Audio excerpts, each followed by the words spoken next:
তাকাইয়া থাকবে। আহারে মানুষ কোথায় যায়, কোথায় যায়? গরমে মানুষ ছটফট করে, কেউ হাঁটু পর্যন্ত ঘামে ডুবে যাবে, কেউ কোমর পর্যন্ত ঘামে ডুবে যাবে, কেউ বুক পর্যন্ত ঘামের মাধ্যমে ডুবে যাবে। মানুষ ক্ষুধার যন্ত্রণায়, সহিহ হাদিসের বর্ণনায় পাওয়া যায়, মানুষ নিজের হাতকে চাবাইয়া চাবাইয়া খাবে, এমন পরিস্থিতি হবে। কেউ কাউকে চিনবে না, সবাই নফসি নফসি বলবে। মারিয়াম বলবে, ও আল্লাহ, আমি আমার সন্তানের কথা বলি না, ইয়া রব্বি নফসি।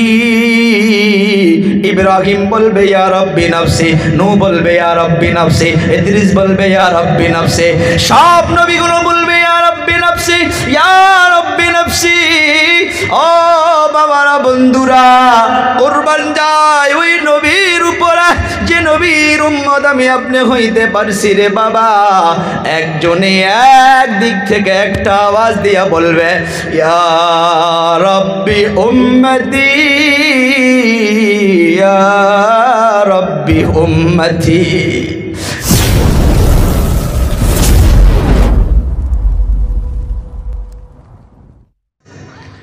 ইন্নাল্লাহা লা ইউগাইয়িরু মা বিকাউমিন হাত্তা ইউগাইয়িরু মা বিআনফুসিহিম।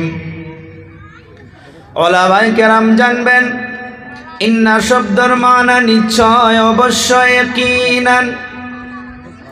আল্লাহ তাআলা বলেন, নিশ্চয় নিশ্চয় আমি আল্লাহ ওই সময় পর্যন্ত কোনো এলাকাবাসীকে বদলাইয়া দেই না, ওই সময় পর্যন্ত কোনো গ্রামবাসীকে বদলাইয়া দেই না, ওই সময় পর্যন্ত কোনো বেনামাজিকে নামাজি বানাইয়া দেই না, ওই সময় পর্যন্ত কোনো জুয়া খেলনেওয়ালা ব্যক্তিকে জুয়া ছাড়াইয়া দেই না। প্রশ্ন করতে পারেন, ও হুজুর, কোন সময় বদলাইয়া দিবে, কি কাজ করলে বদলাইয়া দিবে? আয়াতের ভিতরে লক্ষ্য করে দেখুন, আল্লাহ তাআলা বলেন, হাত্তা ইউগাইয়িরু মা বিআনফুসিহিম। আল্লাহ তাআলা ওই সময় মানুষকে বদলাইয়া দিবে, ওই সময় মানুষকে ভালো বানাইয়া দিবে যখন মানুষ নিজেকে বদলানোর জন্য নিজেই চেষ্টা করবে। হাত্তা ইউগাইয়িরু মা বিআনফুসিহিম। আমি আপনি যদি নিজেকে চেঞ্জ করার জন্য নিয়ত না করি, ইরাদা না করি, আল্লাহ তাআলার অত দায় পড়ে নাই, আল্লাহ এমনিই বদলাইয়া দিবে। তাহলে ওয়াজ শোনার আগে আমি আপনি নিয়ত করতে হবে যে যা কিছু শুনবো, যা কিছু বলবো শুনবো, আমরা কি করব? নিয়ত করব যে আল্লাহ, জিন্দেগিতে যা হয়েছে হয়েছে, আজ আমলের উদ্দেশ্য শুনবো। আল্লাহ, যদি আমার জিন্দেগিতে কোনো ভুল থাকে আমি নিজেকে তাবদীলি করার চেষ্টা করব ইনশাআল্লাহ, ইনশাআল্লাহ। দেখেন, কোরআনকে নিয়ে আলোচনা করব। এই কোরআন এমন একটা কিতাব, এই কোরআনের ভিতরে কোনো ভুল আছে? কোনো সন্দেহ নাই। আল্লাহ তাআলা শুরুতেই জানাইয়া দিলেন, যালিকাল কিতাব লা রাইবা ফীহ। উলামায়ে কেরাম ছাড়া অন্য মানুষগুলো আপনারা বোঝার জন্য অল্প মুশকিল হবে। হাদা মানে এইটা, যালিকা মানে ওইটা। কোনো সময় দূরের কথাকে বলে নিকটবর্তীকে বোঝায়। এই যে আমার হাতে কোরআনে কারিম রয়েছে, আমি এটাকে কি বলবো? যে এইটা কিতাব, কিন্তু কোরআনের মাধ্যমে বলতেছে কি আল্লাহ, যালিকাল কিতাব, এইটা ওই কিতাব। কোন কিতাব? কিতাব কি যদি আমি আপনি প্রশ্ন করি, ও কোরআন, আপনার ঠিকানা কি? কোন জায়গায় ছিলেন আপনি? কোথায় থেকে আসছেন? আপনারা বলুন, কোরআন জবাব দিতে পারবে কিনা? বলুন, কথা বলেন, পারবে কিনা কোরআন বলতে? কোরআনে কারীম জবাব দিয়ে বলতেছে, পারা নাম্বার 30, আল্লাহ তাআলা জানান, বল হুয়া কুরআনুম মাজিদ ফি লাওহিম মাহফুজ।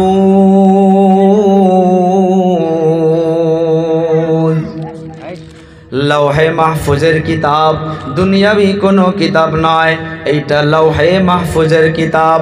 লৌহে মাহফুজ কোথায়? আমার আপনার নবী সাল্লাল্লাহু আলাইহি সাল্লাতু ওয়া সালাম মেরাজের ঘটনা বলবো না, যালিকাল কিতাব বোঝানোর জন্য 2-4 মিনিট যাবে। আমি আপনি জানি আমার আপনার নবী সাল্লাল্লাহু আলাইহি সাল্লাতু ওয়া সালাম মেরাজে গিয়েছিলেন মসজিদে হারাম থেকে মসজিদে আকসা, ওখান থেকে আবার 7 আসমান, আল্লাহ পাক জান্নাত জাহান্নাম সব কিছু আল্লাহ পাক দেখাইছে। কোরআনে কারীম পারা নম্বর 15 ভিতরে সূরা বনী ইসরাইলের মাধ্যমে আল্লাহ তাআলা বলতেছে, সুবহানাল্লাযী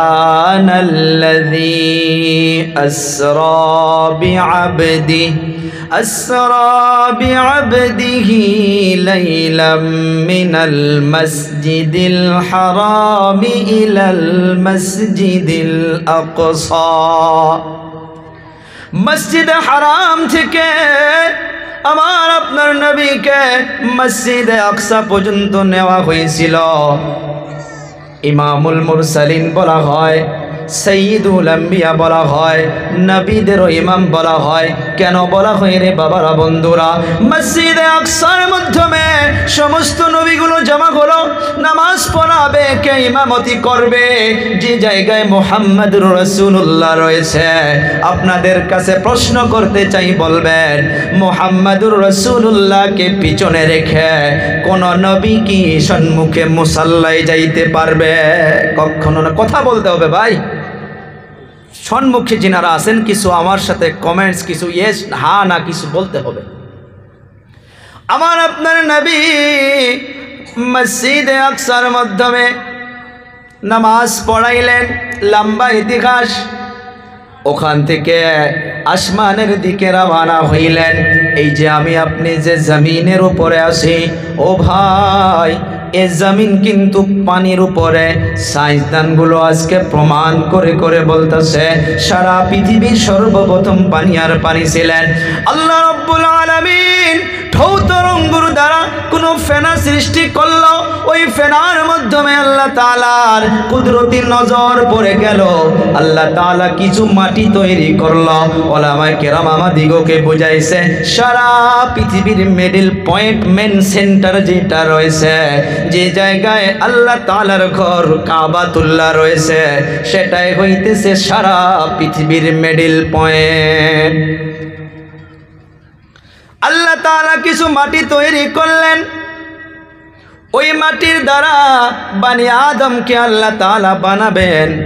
আমরা জানি যে 4 জন মুকাররব ফেরেশতা ওই মাটিকে নিয়ে যাওয়ার জন্য দয়াবান আল্লাহ তাআলা জিবরিলকে পাঠাইলেন, যাও যাও যাও জমিনে চলে যাও, এক মুঠা মাটি নিয়ে আসো।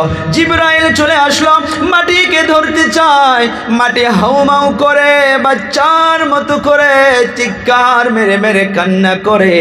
জিবরাইল মায়ার জন্য পারল না, মোহাব্বতের জন্য পারল না। জিবরাইল চলে গেল, ও মিকাইল তুমি যাও। মিকাইল চলে আসলো, মাটিকে ধরতে চায়, মাটি কান্না করে, মোহাব্বতের জন্য মায়ের জন্য ধরতে পারলো না। মিকাইল চলে গেল, বাকি থাকলো 2 জন।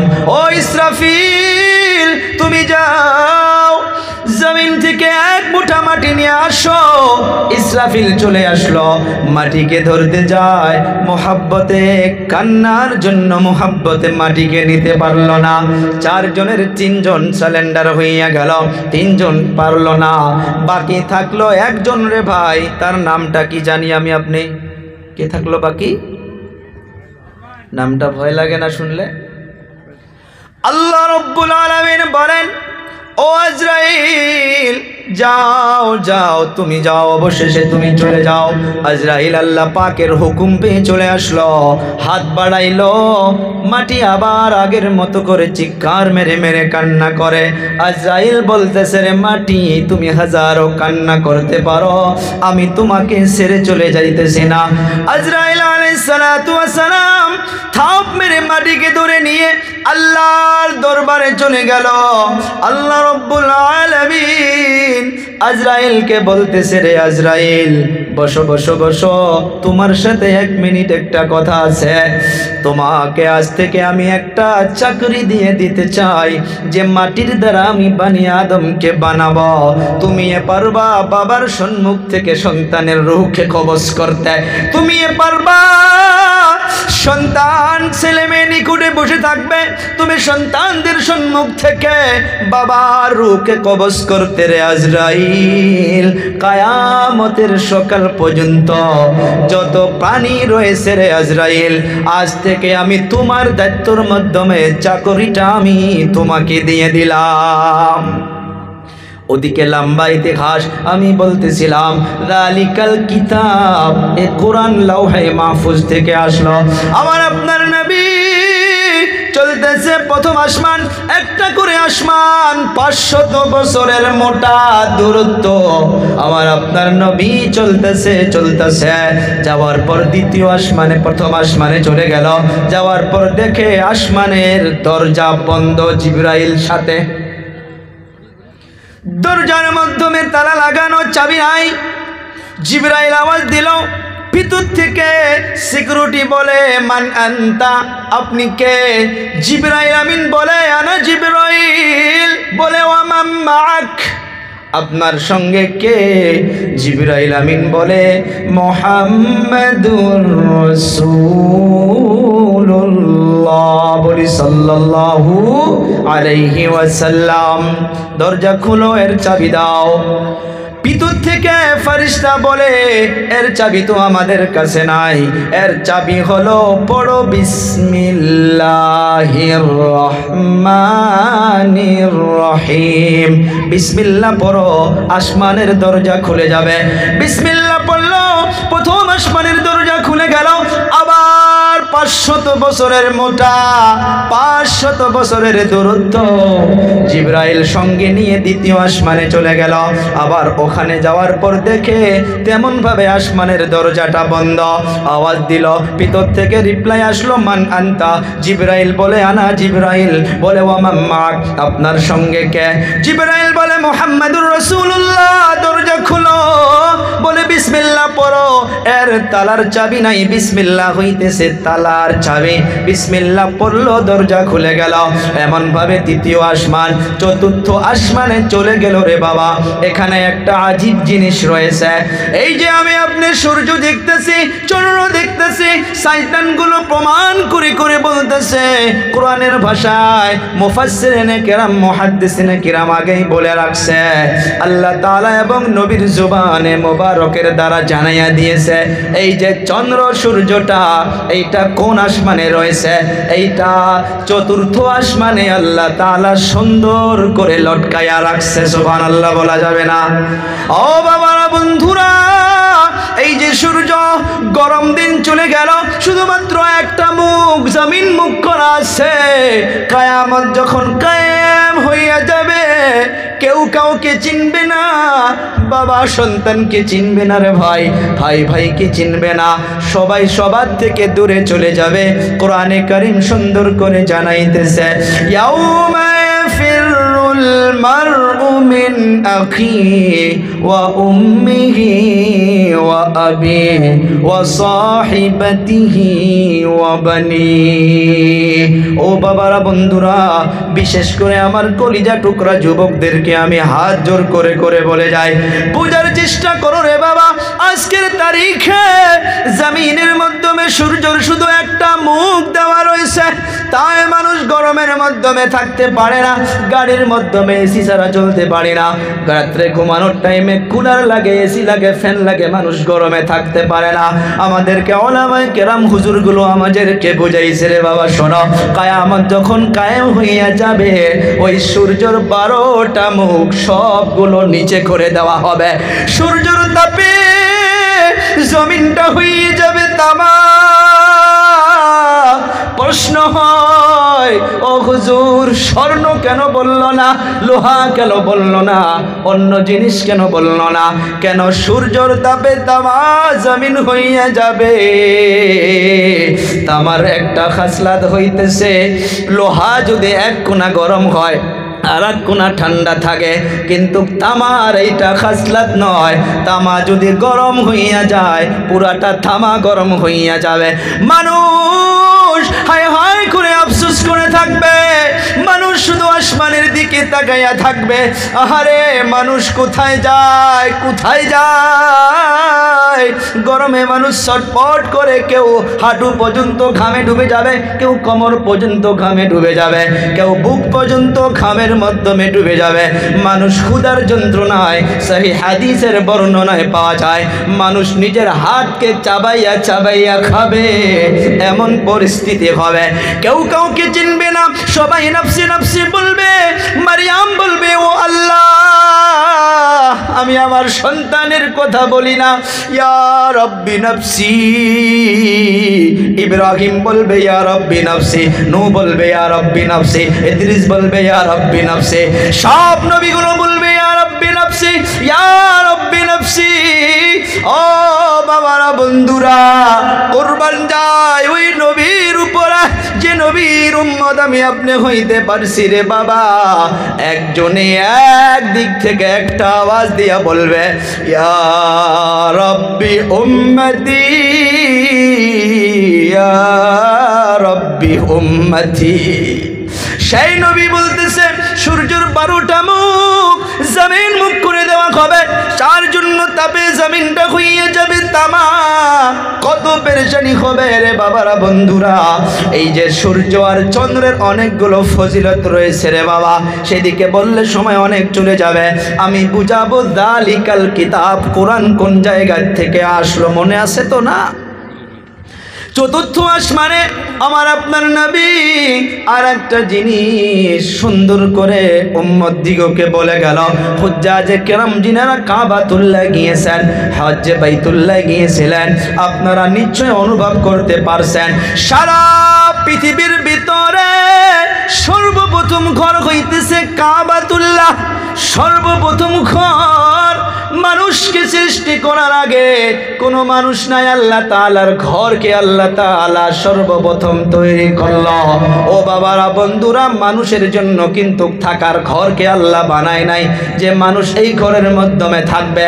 সেই ঘরের জন্য আল্লাহ কোরআনে বললেন, ইন্না আউওয়ালা বাইতি উযিআ লিন-নাস লাল্লাযী বিবাক্কাতা মুবারাকা, লাল্লাযী বিবাক্কাতা মুবারাকা ওয়া হুদাল লিল আলামিন। আল্লাহু আকবার বলে। পৃথিবীর সর্বপ্রথম ঘর হইতেছে কাবা। আমার আপনার নবী বলতেছে, চতুর্থ আসমানে যখন আমি চলে গেলাম, ওই চতুর্থ আসমানে পৃথিবীর জমিন যেমন একটা ঘর রয়েছে। আমি রাত 1টা বাজায়, 1:30 বাজায়, 2টা বাজায়, ও কলিজার টুকরা যুবক, যখন আমি উমরা খোঁজে গেলাম, আমি দেখলাম রাত 1টা, 2টা, 3টা, 4টা নয়, আল্লাহর ঘর। শুধুমাত্র যখন ফরজ নামাজ দাঁড়াইয়া যায়, শুধু নামাজের সময়টুকু তাওয়াফ বন্ধ থাকে। যখন ইমাম সাহেব বলে আসসালামু আলাইকুম, আর একদিকে সালাম ফিরানোর আগেই মানুষ আবার তাওয়াফ শুরু করে দেয়, ঠিক না হুজুর? কাবাতুল্লাহকে দিন রাত 24 ঘন্টা অল টাইমস মানুষ তাওয়াফ করে। আমার আপনার নবী বলতেছে, চতুর্থ আসমানে যখন চলে গেলাম, ওখানে যাওয়ার পর আমি এমন ভাবে আর একটা ঘর পাইলাম। সুবহানাল্লাহ বলি। বাড়ির যা কমু নাকি? ওমন ভাবে চতুর্থ আসমানে আমার আপনার নবী আর একটা ঘর পাইলেন। মুফাসসিরিনে কেরাম, মুহাদ্দিসিনে কেরাম সুন্দর করে বলতেছে, রে মানুষ যেমন ভাবে মক্কাতুল মুকাররমায় কাবাতুল্লাহ রয়েছে, ঠিক কাবাতুল্লাহর উপরে প্রথম আসমান, দ্বিতীয় আসমান, তৃতীয় আসমান, চতুর্থ আসমানে অমন ভাবে আর একটা ঘর রয়েছে, যে ঘরের নাম হইতেছে বাইতুল মামুর। বাইতুল মামুর, সেটাকে মানুষ তাওয়াফ করে না, ওখানে ওই ঘরকে তাওয়াফ করে আল্লাহ রব্বুল আলামিনের রহমতের ফেরেশতা। বাইতুল মামুর থেকে সব রহমত বরকত কাবাতুল্লাহ অবতীর্ণ হয়। ওই কাবাতুল্লাহ থেকে প্রত্যেক দিন মানুষের রুজি রোজগার, মানুষের বরকত আল্লাহ পাক সমস্ত মসজিদে মসজিদে ছড়াইয়া দেয়। সেই জন্য মুহাদ্দিসিনে কেরাম বলেছে, মানুষ যখন মসজিদে চলে যায় মানুষ বরকতের ভাগ পায়, মসজিদে চলে যায় মানুষ রহমতকে পায়। কারণ কাবাতুল্লাহ থেকে সমস্ত মসজিদে মসজিদে আল্লাহ পাক সে রহমতকে পাঠাইয়া দেয়। আমার আপনার নবী বলতেছে, চতুর্থ আসমানে আমি আরো একটা জিনিসকে দেখলাম। ওই যে বাইতুল মামুর, ওই বাইতুল মামুরের নিকটে হযরতে ইব্রাহিম নবী পৃথিবীতে যেগুলো নিষ্পাপ শিশুগুলো ইন্তেকাল হইয়া গেছে, আমার আপনার নবী বলতেছে, রে আমার উম্মতের দল, আমি আমার নিজের চক্ষুর দ্বারা দেখলাম ইব্রাহিম নবী ওই নিষ্পাপ নিষ্পাপ ছোট ছোট বাচ্চাগুলোকে নিয়া ওই বাইতুল মামুরের সাইটে বসে বসে বসে বসে তাদেরকে কোরআনের শিক্ষা দান করতেছে। আমার আপনার নবী 5 নম্বর আসমানে চলে গেল, 6 নম্বর আসমানে চলে গেল, 7 নম্বর আসমানে আমি আপনি নাম শুনেছি একটা জায়গা হইতেছে যার নাম হইতেছে সিদরাতুল মুনতাহা। একটা বড়ই গাছ তাফসীর জালালাইনের মাধ্যমে পাওয়া গিয়েছে। ওই বড়ই গাছ দুনিয়ার মতো নয়, যেমন ভাবে আমি আপনি দুনিয়ার মাধ্যমে বড়ই দেখি এমন নয় রে বাবা। এর বর্ণনা মুফাসসিরিনে কেরাম তাফসীরে জালালাইনে অন্যান্য তাফসীরের মাধ্যমে লিখেছে। ওই বড়ই গাছের বড়ইর বর্ণনা, একটা একটা বড়ই হইতেছে তেলের ড্রামের মতো বড় বড় বড়ই। ওই বড়ই গাছের পাতা এমন নয়, হাতির কানের মতো বড় বড় একটা একটা পাতা। ওইখানে যাওয়ার পর জিবরাইল আমিন বলে যে আমার জন্য আগে নো এন্ট্রি, ও পয়গম্বর আপনি চলে যান, আপনি এখন চলে যান। জিবরাইল ওখান থেকে গেল না। লম্বা ইতিহাস। আমার আপনার নবী চলতেছে, যাইতে যাইতে কিছু দূর যাওয়ার পর দেখে অন্ধকারের মতো, আর কিছু দূর যাওয়ার পর দেখে শুধু পানি আর পানি, পানি আর পানি। ওই পানির উপরে 4 জন ফেরেশতা আল্লাহ পাকের কুরসি কান্ধার মাধ্যমে নিয়ে দাঁড়ায় আছে। ওয়াসিআ কুরসিয়ুহুস সামাওয়াতি ওয়াল আরদ। কিতাবের পৃষ্ঠায় পাওয়া যায় ওই ফেরেশতাগুলো আল্লাহ পাকের কুরসি কান্ধার মাধ্যমে নিয়ে আসে, তাদের পাও হইতেছে 7 জমিনের নিচে। আমার আপনার নবী আরো কিছু চলতেছে, যাইতে যাইতে আল্লাহ পাকের আরশ মুবারক দেখা পাইলেন। সুবহানাল্লাহ বলি।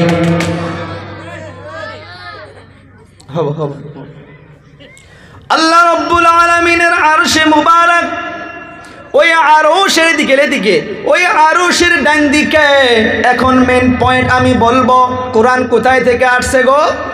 এই যে আমার দিকে তাকান, কোরআন কোথায় থেকে আসছে? ভুলে গেছে, ভুলে গেছে। লাউহে মাহফুজ, সেটাই তো বুঝাইছিলাম। এই যে এতক্ষণ যে আমি রুটি বানাইতেছি কিসের জন্য? লাউহে মাহফুজ। আল্লাহর নবী মেরাজের সফরে গিয়ে আরশের নিকটে গেলেন। ওখানে যাওয়ার পর এখন কি দেখতেছে সেটা বলবো। কুরসি দেখলো, সিদরাতুল মুনতাহা গেল, চাঁদ সূর্য দেখলো, এগুলো বাইতুল মামুর গেল।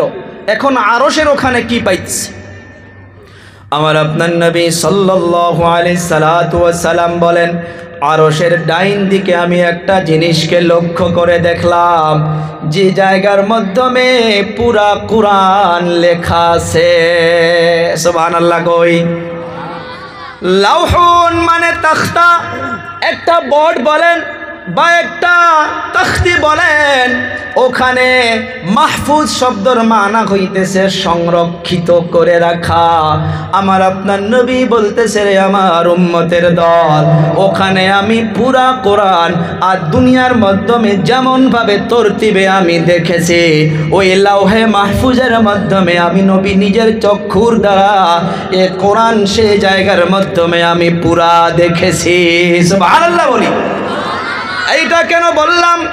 মাদ্রাসার মাহফিল, কোরআন শেখানো হয়, কোরআনের তালিম দেওয়া হয়, কোরআন নিয়ে নানান জনে দুনিয়ার মাধ্যমে অপপ্রচার চলাইতেছে। এ যুবক, স্ট্রং হইয়া যাও, এই মেসেজগুলো ভালো করে অন্তরে দিল দিমাগে গেঁথে রাখো। লাউহে মাহফুজের কিতাব, ওই কিতাবের মাধ্যমে কোনো ভুল নাই, সন্দেহ নাই, যালিকাল কিতাব। সেই জন্য আমি বলতেছিলাম একটা তরজমা হয় এইটা ওই কিতাব, ওই কিতাব মানে লাউহে মাহফুজের কিতাব। এর দ্বারা বুঝলাম রে বাবা, এটা দুনিয়াবি কোনো কিতাব নয়, মানুষ বানানো কোনো কিতাব নয়। মক্কাতুল মুকাররমার বড় বড় পণ্ডিতগুলো, বড় বড় উদাবা বুলাগা, আরবি কবিতা লিখনেওয়ালারা, তারা বলতেছিল নাউজুবিল্লাহ, এইটা মুহাম্মদের বানানো কথা। নাউজুবিল্লাহ বলি, মুহাম্মদের বানানো কথা। এই যে স্পিকার রয়েছে আহুজা কোম্পানি বা অন্যান্য কোম্পানি, এইটা মানুষ বানাইছে, আল্লাহ ক্ষমতা দিয়েছে। অন্য কোম্পানি যদি চেষ্টা করে, মেহনত করে, এমনভাবে বানাইতে পারবে। যখন আমার আপনার নবীকে বলল নাউজুবিল্লাহ, এটা মুহাম্মদের বানানো কথা। আবার আমি প্রশ্ন করি, আমার আপনার নবী নিজের পক্ষ থেকে কোনো দিন কোনো কথা বলে নাই? বলছে গো? ওয়ালাইকুম সালাম। বসো বসো বসো, হ্যাঁ পরে মোলাকাত করবো। হ্যাঁ বসো। আমার আপনার নবী সাল্লাল্লাহু আলাইহি সাল্লাতু ওয়াস সালাম জীবনে কখনো নিজের পক্ষ থেকে কোনো কথা বলে নাই। আমি দুপুর বেলাও বলেছি, মানুষ যখন বলল এইটা নাউজুবিল্লাহ মুহাম্মদের বানানো কথা, আমার আপনার নবী সাল্লাল্লাহু আলাইহি সাল্লাতু ওয়াস সালাম দিলটা আল্লাহর দিকে রুজু করে দিল। আল্লাহ পাক আমার আপনার নবীকে বলতেছে, ও পয়গম্বর, আপনার কোনো টেনশনের দরকার নাই, আপনার কোনো চিন্তার দরকার নাই। যে মানুষগুলো বলতেছে এইটা আপনার বানানো কথা, যে মানুষগুলো বলতেছে এইটা আপনার বানানো কালাম, যে মানুষগুলো বলতেছে এইটা আপনার নিজের মুখের বাণী, তাদেরকে আপনি একটা নয় দুটা নয়, আপনি তাদেরকে তিনটা করে চ্যালেঞ্জ করে দিন। এ যুবক, ভালো করে বোঝো, আল্লাহ রাব্বুল আলামিন আমার আপনার নবীকে বলল, ও পয়গম্বর, যারা বলে এটা মুহাম্মদের বানানো কথা, তাদেরকে আপনি ওপেন ভাবে চ্যালেঞ্জ করে দিন। কারণ যদি মানুষ বানানো কথা হইয়া থাকে, তাহলে নিশ্চয় মানুষ হইয়া মানুষ বানাইতে পারবে, যদি মানুষ বানানো কোরআন হয়। দয়ার নবী ওপেন ভাবে চ্যালেঞ্জ করে দিল। এক নাম্বার চ্যালেঞ্জ হইতাছে, উল্লা ইনজিতামাআতিল ইনসু ওয়াল জিন্নু আলা আইয়াতু বিমিথলি হাদাল কুরআন লা ইয়াতুনা বিমিথলিহি ওয়ালাউ কানা বা'দুহুম লিবা'দিন যহিরা। আল্লাহ পাক অর্ডার দিল, ও পয়গম্বর, যারা বলে এটা আল্লাহর কালাম নয়, তাদেরকে আপনি বলুন, যত জিন জাতি, যত মানব জাতি যারা বলে এইটা আল্লাহর কালাম নয়, তাদেরকে আপনি ওপেন ভাবে চ্যালেঞ্জ করে দিন, তারাও এমন ভাবে একটা কোরআন বানিয়ে আনুক। সবার কাছে একসঙ্গে জবাব চাইব, কেউ পারছে কি? আওয়াজ নাই। কিয়ামত পর্যন্ত পারবে? সন্দেহ আছে নাকি? লাহে বাড়ায় কথা। কিয়ামত কায়েম হয়ে যাবে। আল্লাহ রব্বুল আলামিন আগে বলতেছে, ও পয়গম্বর, আমি আল্লাহ দেখতেছি, আপনি সর্বপ্রথম পুরা কোরআনের চ্যালেঞ্জ করে দিন। মানুষ চেষ্টা শুরু করলো, কিতাবের পৃষ্ঠায় পাওয়া যায়, বড় বড় রুমের মাধ্যমে আরবি কবিতা লিখনেওয়ালারা বসে গিয়েছে, লিখতে যায় কাগজ ছিঁড়ে দেয়, লিখতে যায় কাগজ ছিঁড়ে দেয়, আবার লিখতে যায় কাগজ ছিঁড়ে দেয়। এমন ভাবে আল্লাহ তাআলা আমার আপনার নবীকে বলল, ও পয়গম্বর, পুরা কোরআন লাগবে না, আপনি 2 নাম্বার চ্যালেঞ্জটা করে দিন। 12 নম্বর পারায়, আম ইয়াকুলুনা ইফতারা কুল ফাতু বিআশরি সুওয়ারিন মিথলিহি মুফতারায়াতিন ওয়াদউ মান ইসতাতা'তুম মিন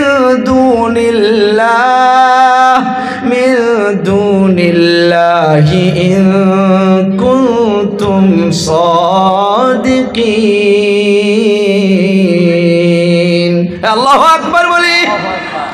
আল্লাহ পাক 2 নম্বর চ্যালেঞ্জ করলেন।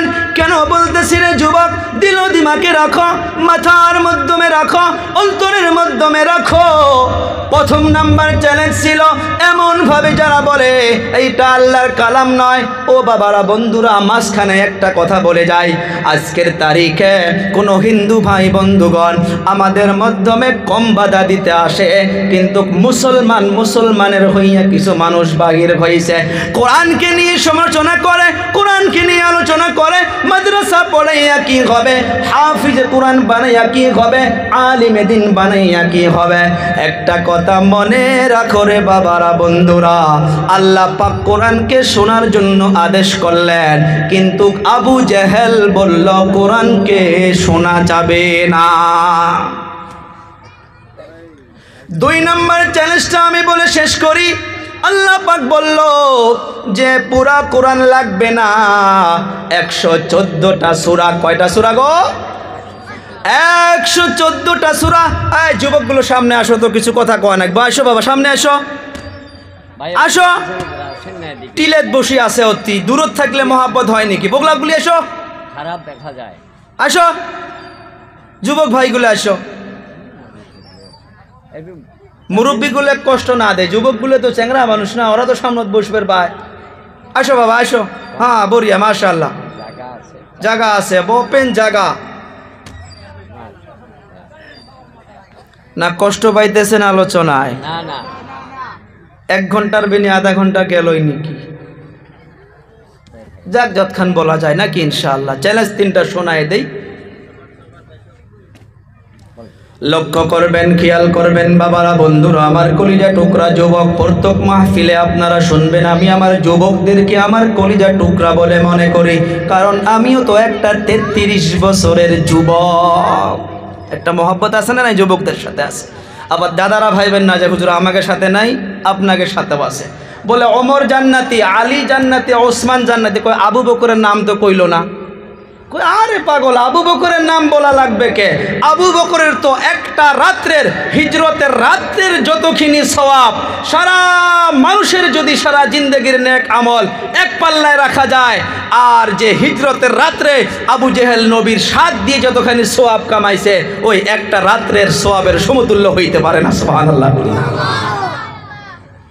আল্লাহ রব্বুল আলামিন পয়গম্বরকে বললেন, ও পয়গম্বর, টেনশন কইরেন না, 2 নম্বর চ্যালেঞ্জটা করে দিন।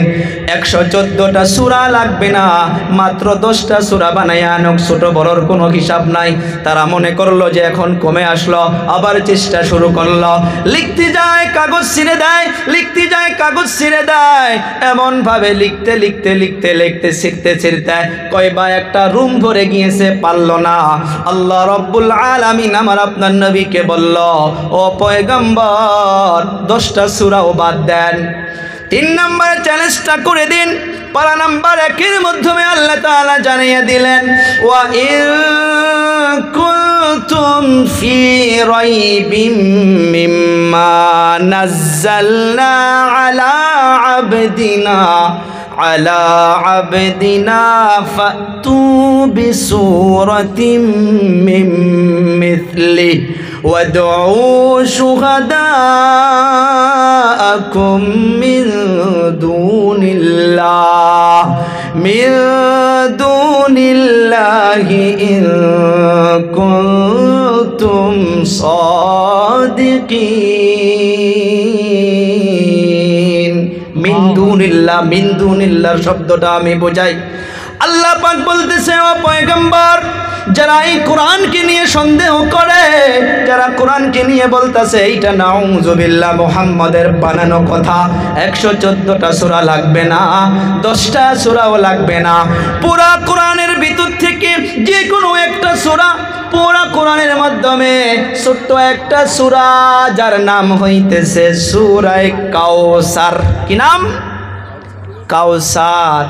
ইন্না আ'তাইনাকাল কাউসার ফাসাল্লি লিরাব্বিকা ওয়ানহার ইন্না শানিআকা হুয়াল আবতার। চ্যালেঞ্জ নাম্বার 1 ছিলেন পুরা কোরআন, চ্যালেঞ্জ নাম্বার 2 ছিলেন 10টা সূরা।